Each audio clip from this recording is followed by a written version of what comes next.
La première et dernière fois, on va parler un peu de pourquoi le mal dans ce monde. Si Dieu, il est la perfection.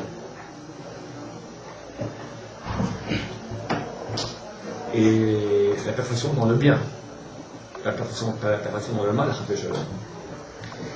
Donc, comment un bien parfait peut-il créer le mal? C'est la question basique. Quelqu'un vit dans ce monde. Ça n'existe pas quelqu'un qui vit sans recevoir des coups durs. Déjà à l'âge de 3 ans, tu as les dents qui commencent à pousser, je ne sais plus à quel âge, tu as mal aux dents, après il faut changer les dents, après tu as l'école, la tannée, après chidour, après tu deviens papa, vas-y l'éducation des enfants, et puis la parnassa, et les maladies, et la mort, et la Shoah, et les bons petits autres. La question basique, Dieu, si tu existes, et tu es le bien parfait, alors comment se fait-il que de toi sort tout ce mal? Franchement, t'as raté. Regarde ce monde. Si Dieu il est parfait, il aurait dû créer le Club Med en cachère. Hein, ça aurait été mieux. Hein? Il y a le Club Med en cachère? Ouais, là. Je peux pas. Non mais, pour tout le monde. Ah, pour tout le monde. Et infini. Un grand Club Med géant. Voilà. Et infini. Pardon? Voilà, ça aurait dû être, ça devrait être cacheur, tout le bien, tout qu'on ait la vie bien. Qu'on soit.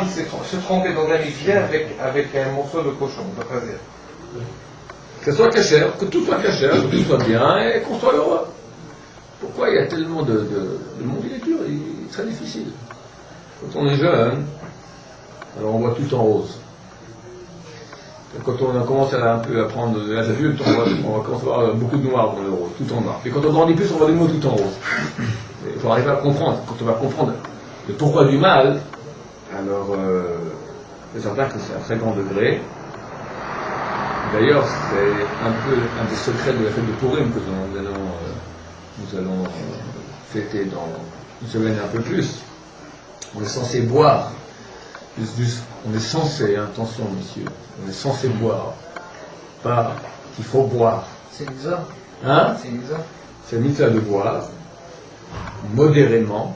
C'est marqué dans Shulchan Aruch, je sais qu'on puisse plus faire la différence entre Baruch Mordechai et Aruch Haman. En se trompant, on dit Aruch Mordechai et Baruch Haman. Baruch Haman. Haman, tu prends Hitler, c'est un gentil petit garçon à côté. D'accord? Haman, c'était en un jour plus personne. Tuer tous les juifs, femmes, vieux, enfants, en un seul jour, le 13e jour du mois de Hadar. Comment tu peux dire Baruch Haman? Que tu comprends que le mal il est bien. Surtout comme on peut dire Aruch Mordechai.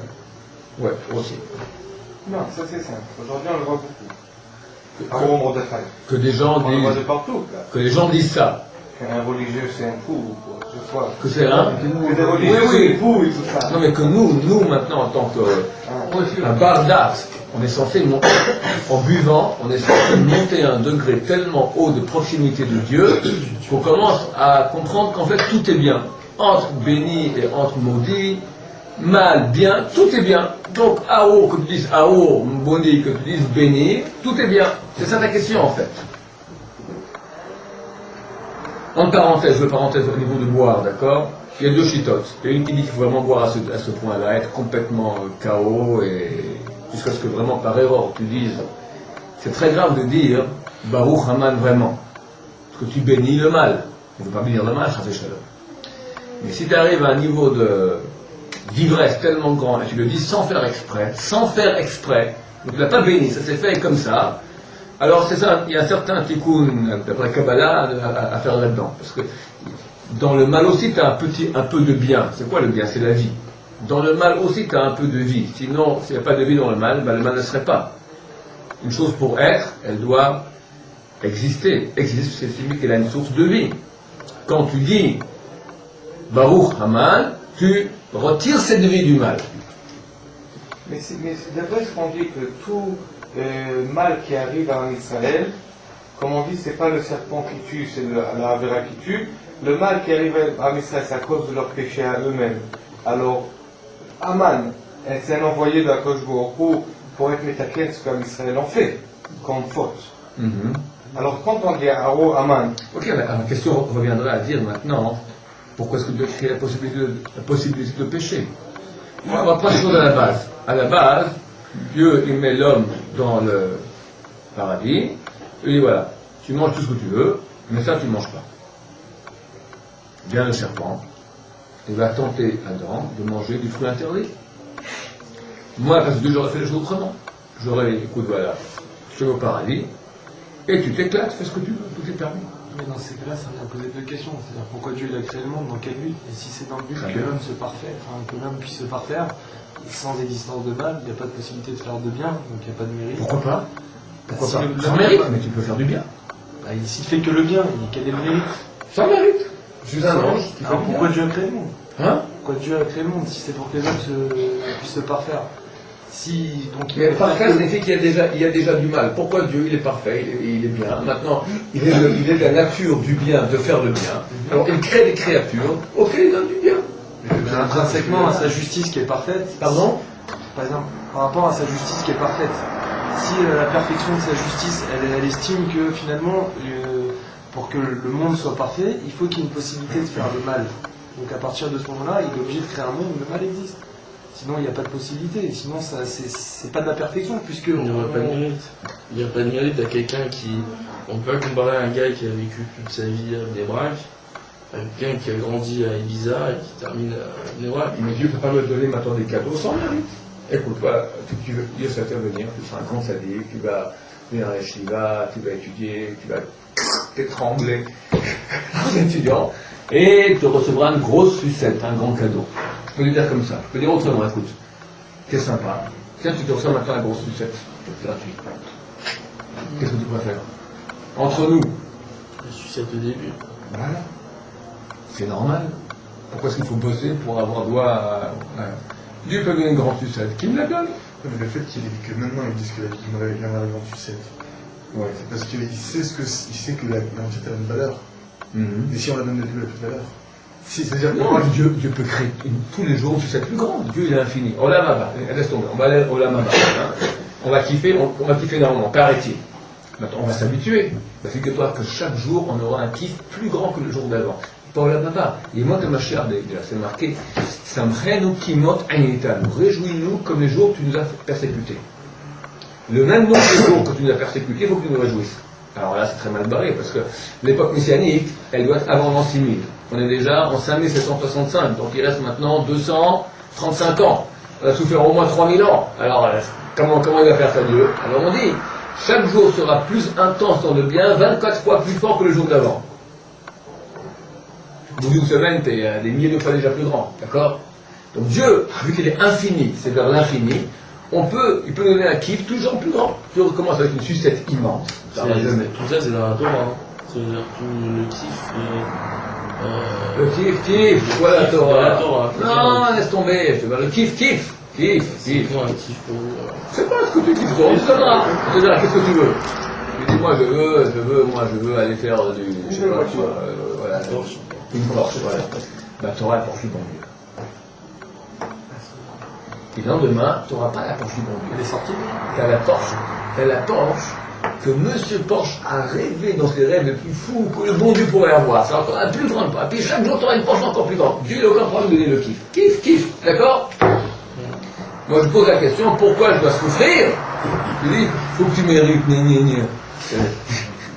C'est un papa, il aime son fils, il lui donne une glace. Il dit, non, si tu fais tes devoirs, tu auras ta glace. Ok, si tu dois faire les devoirs, je comprends. Mais maintenant, si je peux faire, il va me dire, écoute mon vieux, dans cette vie, il n'y a rien qui est gratuit. Tu vas maintenant bosser, tu vas prendre un marteau, tu vas taper dans le mur, tac, pour rien. 1 heure, tu auras droit à la glace. C'est un papa idiot. Dieu peut tout donner. Qu'il donne! Pourquoi il crée maintenant un choix? Tu peux réussir, tu peux rater. Si tu réussis, tu gagnes. Si tu rates, tu perds. Et entre nous, la majorité des gens, ils perdent. C'est ça la vraie justice. Alors, mais il veut faire du mal, Dieu. Quelque part. En voyant, il veut notre bien. C'est ma question. Comment Dieu, qui est tellement parfait, il crée un monde. Je suis dans la question, là, je ne suis pas dans la réponse. Je suis en train de vous persécuter dans la question, d'accord? Hein? Mais je comprends pas. Le mal, Dieu. Pourquoi est-ce que Dieu il crée le mal? Pourquoi est-ce que Dieu il crée la possibilité de se tromper? On pourrait dire, c'est pas sa faute. Lui il a dit, écoute, j'ai mis dans la vie la mort, choisis la vie. Nous on était les chrétiens, on a choisi la mort. Bon, alors on va payer pour casser. Mais Dieu, tu vois le futur, tu vois bien qu'aujourd'hui, la majorité de l'humanité, elle s'est plantée royalement. Le monde n'est pas heureux. On a vécu une Shoah, il y a Hiroshima, t'as 57% des couples qui divorcent, t'as la jeunesse qui cherche le sens de sa vie, qui est à côté, les pétards, enfin, on est à côté de la plaque complètement. Pourquoi Dieu a fait ça? Ok, c'est la question. C'est clair qu'il y a une question? S'il n'y a pas de question, pas de réponse. Il faut d'abord qu'il y ait une question. La réponse elle est la suivante, et Bezrat Hashem, vous allez comprendre ce que je vais dire. Des choses que beaucoup d'anciens ont déjà entendues souvent.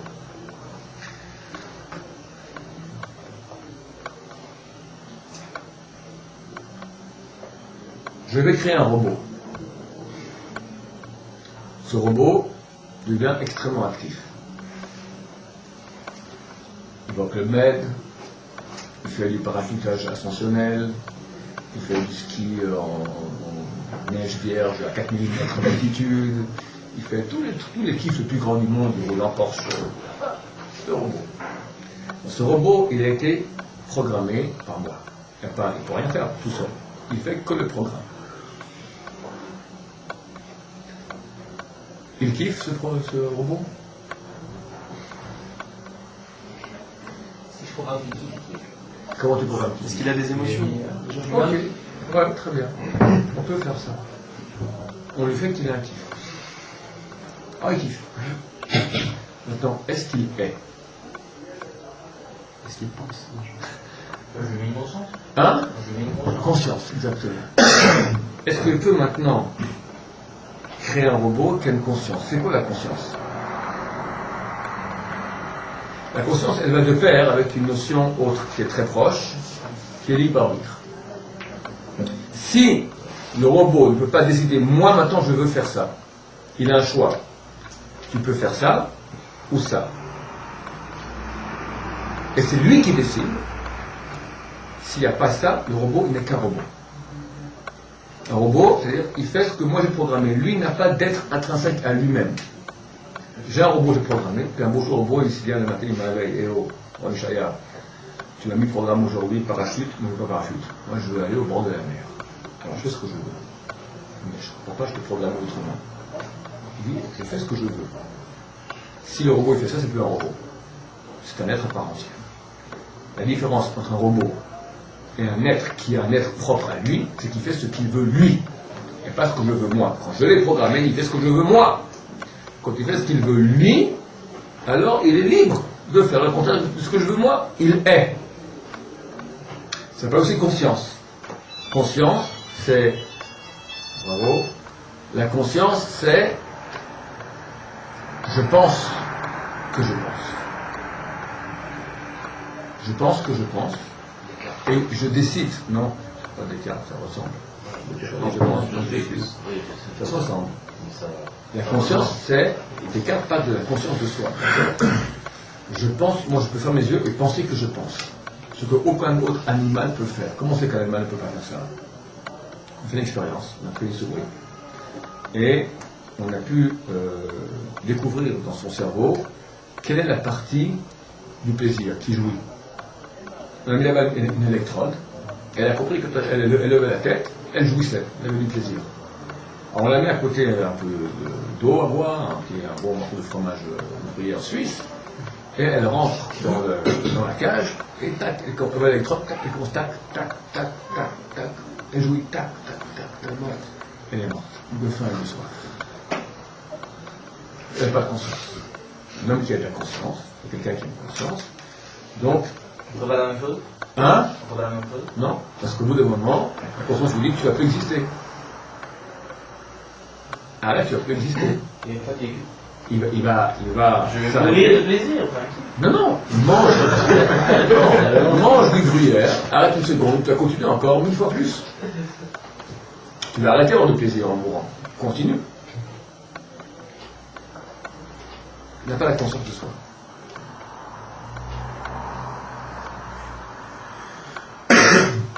Il n'y a pas de choix.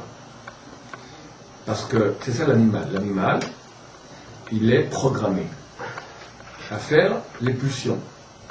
Il recherche ce que le corps recherche toujours, le moindre effort et les plaisirs. Le moindre effort, c'est le moins souffrir, plus kiffer, l'animal. Maintenant, il est programmé pour ça. Le chien, tu lui donnes un bon de noces et un bourdin. Qu'est-ce qu'il fait? Je ne prends pas la question, je prends le nonos ou je prends le bourdin. Il n'y a pas de question qui se pose. Lui, il va marcher d'après les pulsions. Quelle pulsion sera plus forte? La pulsion d'envie du nonos sera plus forte que la peur du coup, ou la peur du coup, la douleur, la pulsion de fuir la douleur sera plus grande que l'envie du nonos. La pulsion la plus forte, il va la faire. C'est ce que donne l'exemple qu'a donné un grand philosophe français, je crois que c'est français du XIIIe siècle, Buridan, l'âne de Buridan. Buridan donne l'exemple suivant, tu as un âne qui a autant faim que soif. C'est un cours difficile, hein, je vous dis, c'est un cours de philosophie, là, on est en train de parler de choses, mais bon, c'est des choses basiques qu'on a demandé, tu as voulu, là, je dis c'est un cours difficile, c'est de haut niveau, mais tant pis. Ou tant mieux, on va dire cela. Tu as l'âne, c'est théorique, il a autant faim que soif. On met devant un paquet d'avoine, c'est la nourriture des ânes, et un seau d'eau. Qu'est-ce qu'il fait? Au bout d'un moment, on dira, il aura au plus faim, au plus soif. Ça, c'est dans la pratique. Théoriquement, on va dire, il aura toujours autant faim que soif. Qu'est-ce qu'il fait? Il mange ou il boit? Buridan prétend qu'il meurt de faim et de soif. Au bout d'un moment, tu as la fumée qui sort par les grandes oreilles de l'âne, il a pété un câble, et il meurt. Ça veut dire qu'il n'est pas capable de choisir. Parce que l'animal choisit en fonction de la pulsion. C'est pas qu'il y a un choix. C'est comme un robot. Il est programmé par la nature, par Dieu, donc appelons-le par son nom, et il est programmé à faire la pulsion la plus grande. S'il a plus soif, il ira vers la soif. S'il a plus faim, il ira vers la faim. Si c'est égal, il ne peut pas choisir. Il n'est pas programmé pour. Donc, il n'y a pas de réponse. Est-ce que, au niveau de la pulsion du bien et du mal, c'est équivalent comme boire et manger pour l'âne? Bien, attends, on va arriver à l'homme tout de suite. On va arriver à l'homme un peu plus. On y arrive. Donc, on a un premier point. Je parle maintenant du robot. Le robot, ou le robot extrêmement perfectionné qu'est l'animal, n'a pas d'être à lui. Il n'est pas. Parce que si je ne peux pas choisir, je n'ai pas un libre choix, je suis que le résultat de mes pulsions, alors je ne suis pas. Si c'est une pulsion qui me dit fait, moi je n'ai pas le choix parce que c'est comme ça, je n'ai pas place à l'être. Le robot, il n'y a pas la question est-ce qu'il veut ou il ne veut pas, on ne peut pas me faire dire, on ne pose pas de question. Le robot, il est programmé, il fait. L'animal est programmé, il fait. Nous aussi sommes programmés. Mais une partie à nous qui n'est pas programmée. On peut dire à Dieu, moi je ne veux pas faire ce que tu veux. Dieu m'a laissé libre de partir. Le robot s'est révolté un beau jour. En quelque sorte. Il a dit, eh oh, tu veux que j'aille à la plage, je vais pas à la plage, je vais à la montagne. Le robot il dit ça, c'est un être à part entière. C'est-à-dire que l'être humain, le plus grand cadeau que Dieu a pu nous donner est le suivant. Nous étions, avant de venir sur terre, à l'état d'âme. Face à Dieu, à l'état d'âme, tu n'as pas de choix. Parce que Dieu, il est rempli tout, il décide, c'est comme ça, c'est le monde de vérité. La vérité, on a parlé l'autre jour, elle est une. Face à Dieu, tu as une vérité qui est une, donc tu n'as pas d'option, un ou deux. Il y a un, c'est comme ça, tout le monde va comme ça. La réalité, elle est une de Dieu, c'est la vérité totale, absolue. Les âmes implorent Dieu à venir dans ce monde qui s'appelle en l'âme, la racine Né'elam, caché, où la vérité est cachée. C'est-à-dire que ce qu'on devrait faire, en quelque sorte, on ne voit pas ce qu'on devrait faire. Et on a tout à coup une tentation du mensonge. Il y a vérité, je peux voir où est la vérité. Mais il y a un mensonge qui est ô combien attirant. Parce que s'il n'était pas attirant, personne ne le regarderait. Vu que la vérité est même plus attirante, vu qu'elle est vraie. La vérité, elle est vraie, elle est réelle. Le mensonge, il n'est pas réel. Pour que le mensonge il puisse avoir une chance contre la vérité, il doit être beaucoup plus attirant, beaucoup plus grand, beaucoup plus nombreux, beaucoup plus... Il a les médias, d'accord? C'est lui qui fait la pub toute la journée. Pourquoi beaucoup plus? On va dire au même niveau que le bien est attirant, alors le mal aussi. Oui, mais si le sinon, mal... c'est plus du libre arbitre, sinon il n'y a plus de choix. Alors. Oui, pour que tu aies une attirance aussi grande au mensonge qu'à la vérité, il faut que le mensonge en quantité soit beaucoup plus grande, parce que la vérité est beaucoup plus grande en qualité, vu qu'elle est vraie. Si tu dis à quelqu'un maintenant, éclate-toi, mais tu seras un raté. Tu dis à quelqu'un d'autre maintenant, écoute, éclate-toi moins, mais tu vas te réaliser la vérité de toi. L'homme, il prend la vérité. La vérité, c'est certain que je suis beaucoup plus... Quand je sens que je me réalise vraiment, je suis dans le vrai, ça me fait kiffer beaucoup plus que le mensonge. Le mensonge, bon, je kiffe, mais c'est faux. Normalement, beaucoup de gens choisissent le mensonge. Pourquoi ils veulent le mensonge? Parce qu'il est beaucoup plus attirant, quelque part. Il est beaucoup plus nombreux. Tout le monde fait comme ça. Il n'y a que quelques exceptions dans le monde qui vont dans la vérité. C'est-à-dire que la vérité, pour qu'elle soit aussi attirante que le mensonge, il faut qu'elle soit beaucoup plus petite, beaucoup moins apparente que le mensonge. Sinon, le mensonge n'aura aucune chance. Quoi qu'il en soit, il faut qu'il y ait un libre arbitre. C'est ce monde-là. Je viens dans ce monde où il y a le libre arbitre. C'est-à-dire que Dieu va me donner le plus grand cadeau. Quand il me donne la possibilité de me tromper, il me donne le plus grand cadeau qui puisse être, c'est-à-dire être. Ça, c'est la réponse en 2 mots. Je vais répéter pour que ce soit clair pour tout le monde. Pourquoi Dieu crée le mal dans ce monde? C'est quoi le mal? Le mal, ce sont les conséquences du mensonge. Les conséquences de rater. Quand quelqu'un il a un choix, réussir ou rater, quand il a choisi la voie de rater, ça amène des conséquences. Qu'il va souffrir, qu'il n'est pas bien, que rien ne marche. Pourquoi Dieu me laisse l'option rater? Réponse. Pour que tu aies un libre arbitre, un choix. Pourquoi tu me donnes le choix? Laisse-moi sans aucun choix. Si tu n'avais aucun choix, tu n'aurais que la vérité, tu serais un robot, tu ne serais pas. Tu n'existerais pas. Le plus grand cadeau que Dieu me donne, c'est celui d'être, d'exister. Un minéral, une pierre, un végétal, une plante, un animal n'ont pas d'être intrinsèque, ni les anges d'ailleurs. Les anges n'ont pas d'être intrinsèque. Ce sont des robots. Tu as le robot minéral, végétal, animal. Tu en as un seul qui n'est pas un robot, qui a l'image de Dieu, qui est libre. À une certaine mesure. Libre. Je suis libre. Je peux faire ce que je suis. Je peux faire ce que je veux. Dans un certain cadre. Pas tout ce que je veux, mais dans un certain cadre, je suis libre. Et Dieu nous a programmé que pour une chose, la Torah. Tu peux me dire ça? Non, c'est la seule partie de on n'est pas programmé. Libre, c'est-à-dire on a le choix. Là, tu es libre. Torah, exactement. Tu n'es pas libre que ton cœur batte ou pas. Tu n'es pas libre. Vous dites que les animaux ne sont pas programmés, ils n'ont pas de... Je dis oui, ils sont programmés. Ouais, enfin... Programmés, ils font le programme d'évolution. Voilà. Quand on dit dans la parachat Noach, que même les animaux c'était des Réchaïm, ils ont fait des choses auxquelles ils n'étaient pas programmés de faire. D'aller avec des espèces différentes. C'est pas de leur faute. Ça, c'est parce que les hommes se sont mal comportés. Il y a un truc très intéressant. J'ai vu ça il y a peut-être 20 ans. Les animaux se comportent par rapport aux hommes. Voilà. Alors, il y a une ville dans le monde où il y a beaucoup d'homosexuels. C'est San Francisco. Et puis, il y a un chercheur, comment on appelle ça, sur tous les oiseaux, un comment on appelle un vivipare. Non, c'est pas ça. L'aviculteur, je crois. Bon, un savant qui observe les oiseaux, d'accord? Quand il y a des photos comme ça, des films, il a vu un truc extraordinaire. Il a vu à San Francisco des oiseaux s'associer homme-homme. Ça veut dire en bon américain, c'est des bad vibrations. Quand quelqu'un il fait une action négative, alors il dégage des vibrations spirituelles négatives du même type. Et ça influence l'entourage. Ça influence les animaux, ça influence tout. La matière. C'est certain. Le Chazal dit cela. D'accord? Que quand quelqu'un fait le mitzvah, il fait monter le monde entier avec lui. Quand il fait l'Avera, il baisse, il fait baisser le monde avec lui. Les animaux, un animal, il n'a pas le choix aujourd'hui. Je joue avec une fille ou avec un homme. Il n'y a pas un choix pareil, l'animal. L'animal, il fait son programme. Maintenant, il fait son programme, on va dire, de la nature. Quand les hommes peuvent toucher les canaux de la nature et les distordre. L'homme, il a un pouvoir énorme. Vous savez que tous les matins, on dit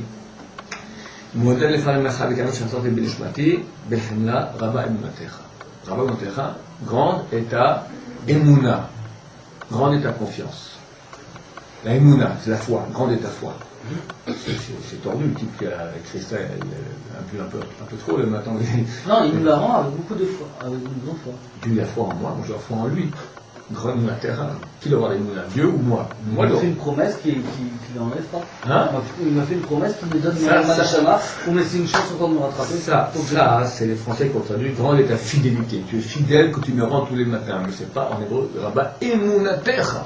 Emouna, c'est la Emouna, c'est la foi. C'est-à-dire, moi je crois en Dieu, grand, toi aussi tu as Emouna en moi, c'est bien. Moi je crois en toi, toi tu crois en moi. Mais pourtant nous-mêmes, on ne doit pas croire en nous. Que Dieu ait la foi en moi. Moi je crois. Rabba Emounati. Rabba Emounati, j'aurais dû dire, moi j'ai foi en toi. Mais nous, on ne doit pas avoir foi en nous déjà, je crois. C'est ça, on doit avoir foi. Mais nous, on ne doit pas avoir foi en nous déjà. Alors comment lui peut avoir foi en nous? Encore plus grand. Alors, le tchak là-dedans il est le suivant. C'est-à-dire que on a un pouvoir de destruction ou de construction tellement grand que Dieu, il ne devrait absolument pas me rendre âme tous les matins. Parce que c'est comme tu donnes à un bébé une bombe atomique. C'est marqué qu'on a un pouvoir, vous savez que dans le ciel il y a le monde supérieur, tout ça, puis tu as le Ramban ici, tous les sortes d'anges. Il y a 7 mondes, les Ishim, les Seraphim, les Chayot HaKodesh. Le plus haut c'est Chayot HaKodesh. Chayot HaKodesh c'est ah mon Dieu, d'accord, c'est le niveau le plus haut qu'il y a. Et les Chayot, c'est marqué dans les Nouvelles Yecheskel, elles ont 6 ailes. 2 avec lesquelles se cachent en bas, 2 ici, et 2 le visage, ou avec lesquelles elles volent, d'accord. C'est marqué que l'homme peut arriver par ses actions à sectionner les ailes des Chayot. T'imagines, il y a 4 Chayot là-haut, tu vois, il n'y a plus rien. Tu vois ce que ça veut dire? Tu peux rendre le monde complètement caput, finir, rien, plus rien. J'ai un pouvoir énorme. La partie libre que Dieu m'a donnée, c'est un pouvoir énorme que j'ai. Plus que cela. Parce que maintenant c'est le mamash des sodotes très grands.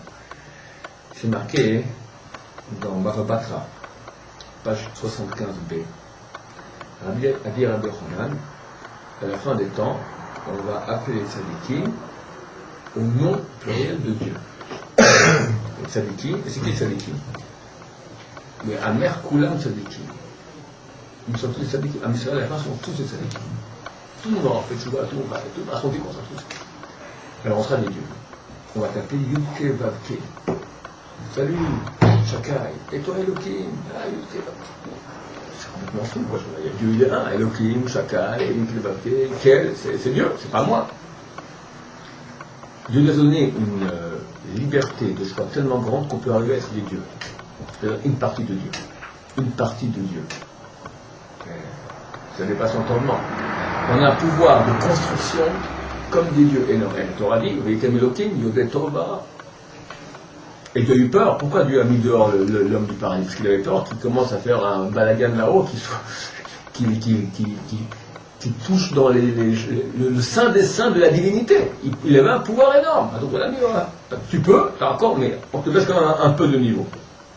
Tellement on a un pouvoir grand de construction, ou Ras Shalom de destruction.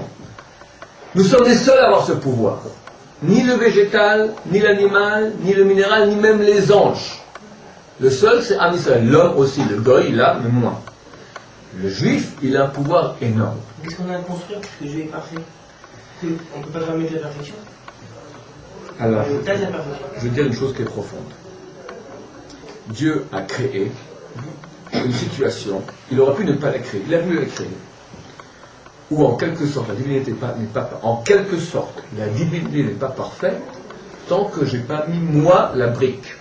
Tu entends ce que je te dis? Non, c'est pas qu'elle n'est pas parfaite, elle est parfaite. Mais il a voulu exprès se rendre pas parfaite, qu'il y a en quelque sorte, tant que moi je ne mets pas. Ce que nous disons dans plusieurs endroits, c'est marqué, Noros Elohim, Ha'avodat Tzorech Gavoa, Ha'avodat, le service de Dieu, Tzorech Gavoa est une nécessité pour Gavoa, pour en haut. Dieu a besoin de moi, oui, absolument, au point tel qu'on m'appelle à la fin des temps au nom de Dieu. Dieu est parfait et aurait pu faire autrement, il n'a pas besoin de moi. Il a créé une situation où en quelque sorte il a besoin de moi pour que donner le plus grand cadeau, être Dieu. Mais pour que je puisse être Dieu, il faut que je puisse être libre. Si je suis un robot, on n'a rien fait. Il faut que je puisse être libre, être moi-même. Pour être libre, on te permet maintenant d'arriver, toi, de ton niveau de nul, d'accord, à être un Dieu, par toi-même. Il faut vous donner l'autre option aussi, c'est que tu es libre, donc tu peux aller tout casser. Tout casser. Mais quel intérêt de prendre ce risque, et même au meilleur des cas, Vu on va que Dieu arriver est parfait, il peut donner le bien.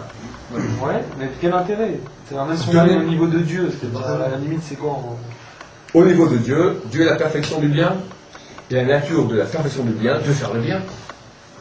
Et il n'est pas obligé. De son vouloir à lui, il veut faire le bien. Il veut faire le bien.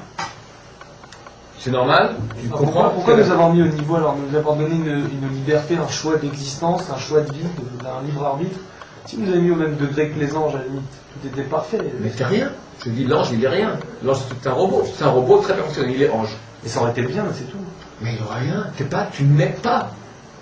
Qu'est-ce que Tant qu'on n'a pas de choix, on n'est pas, c'est ça? Exactement. C'est pas je pense donc je suis, j'ai un choix donc je suis. Exactement. La conscience, comme a dit David, et le libre choix sont voisins, sont parents. Tu ne peux pas avoir l'un sans l'autre. Il y a conscience, il y a choix. Mais est-ce que le Dieu n'est pas coupé d'avance? On voit que le premier homme créé, qui était la perfection faite, il n'avait même pas de yetzer, il a fauté. Comment nous, on peut ne pas fauter? Alors que chez nous, c'est tout mélangé, le bien, le mal. Et j'ai un problème, moi, le mot piper, je sais pas ce que ça veut dire. Le jeu n'est pas équilibré. D'abord, c'est comment fauter. La preuve de la perfection faite homme, qui était un Rishon, il a fauté. Regarde, on a gagné. On a gagné déjà, le jeu, c'est bon. On a fauté. D'abord, le premier homme, c'est Israël, c'est la même chose. On a gagné aujourd'hui, c'est une question de temps. On a réussi à traverser tout l'exil. Le monde de la Torah existe, Chaim et Kayam. Tu as des juifs qui étaient... ça fait 4000 ans que le monde n'est pas plus juif. On a survécu, on est là. Ah, c'est vrai qu'il y a beaucoup de mal. Mais le mal, il passe. La vérité, elle reste. Et on voit que dans l'histoire, le seul qui sont restés, ce sont les juifs contre la Torah. Donc on a gagné. Il faut aboutir, que le monde entier reconnaisse, c'est une histoire de jours, de mois, d'années, pas beaucoup plus. Il y a un retour en terre d'Israël qui se fait aujourd'hui, il y a un retour de la Torah en Israël, il y a une tchouva en Israël. On est aujourd'hui à la période, c'est la fin, c'est terminé, on a gagné. Alors, écoute, le niveau individuel, aussi, si tout le monde a gagné, on fait partie. Tu es là. Le monde va très mal, mais Dieu, de toute façon, en fin de compte, il va faire en sorte que tout le monde réussisse. Par les voies agréables ou moins agréables. Mais tout le monde réussira par soi-même. Quelle heure dit-il? Comment est-ce qu'on fait pour faire réussir à quelqu'un malgré lui? Je crois que c'est lui qui le fait. Il ne fait pas. On fait croire, mais Dieu n'est pas menteur. Non, il va faire tout, il va mettre autour de moi tous les éléments pour que, oups, un jour je fasse le bon truc, je vais penser que j'ai du mérite, c'est moi qui ai fait tout ça, j'ai pas vu que Dieu était là. Mais c'est un menteur, donc il t'a mis dans l'ascenseur, et il ne t'a pas sortir que tu montes tout seul, puis en fait tu te crois dans un truc, tu crois que je suis monté au 100e étage. C'est un menteur, il est un menteur à cette chaleur.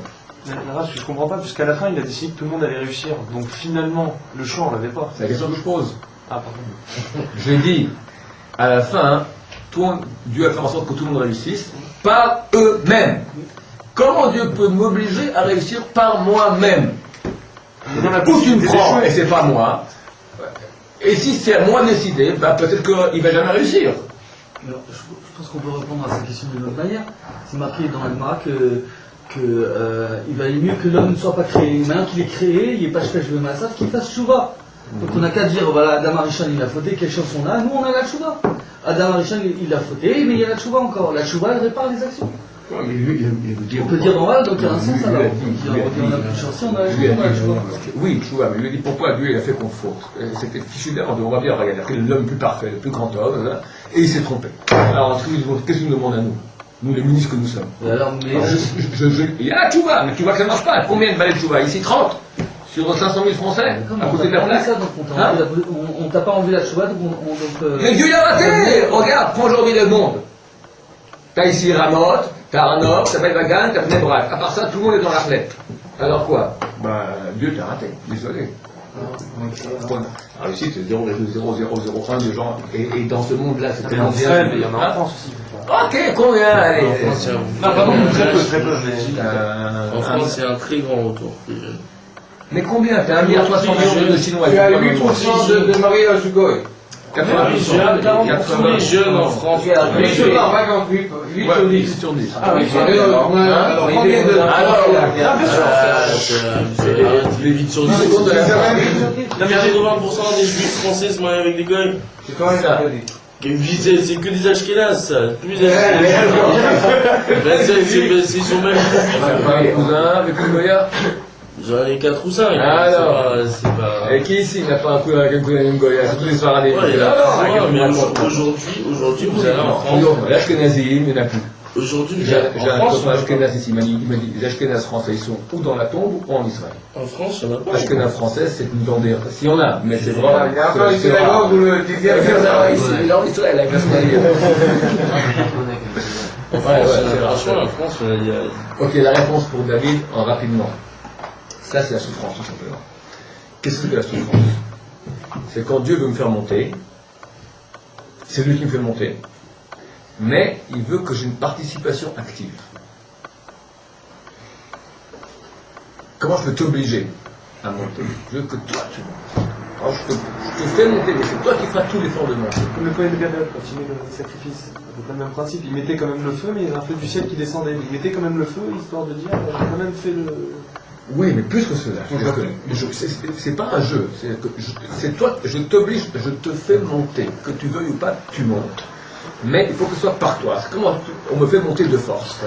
C'est-à-dire que ce que j'ai pas fait comme effort de construction, il manquait l'effort. La partie, c'est quoi? Quand j'ai un choix et je décide de faire contrairement à ma pulsion, c'est un effort, c'est donc une petite souffrance. Cette souffrance-là, on me l'a fait faire. Comment on l'applique? On applique la souffrance. C'est une participation active de la personne malgré elle. Mais c'est une participation active de la personne, c'est lui qui fait. Ça s'appelle tout. Baruch Adonai.